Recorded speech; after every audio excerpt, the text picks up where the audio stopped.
বড় অভিমান বুকেতে নিয়ে ফুটপাতে কাঁদে মা। মাকে দিলি তুই এই প্রতিদান, বাহ খোকারে বাহ। 10 মাস তোকে গর্ভে ধরেছি, জেগেছি যে কত রাত। পাইনি রে খোকা সময় মতো দুবেলা দুমুঠো ভাত।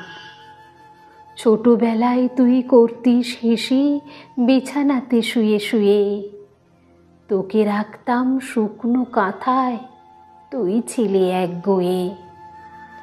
যত আবদার মার কাছে তোর, ধরতিস কত বায়না। খেলনা দিয়ে বলতাম তোকে, মার কোলে ছুটে আয় না। আজ খোকা তুই অনেক বড়, পারি না কো ছুঁতে তোকে। তোর খুশিতে আমি যে খুশি, যা বলে বলুক লোকে। তোরা শুয়ে আজ এসে রুমেতে, আমি শুয়ে ফুটপাতে। অভিমানে তবু ঘুম আসে না, জেগে থাকি সারা রাতে।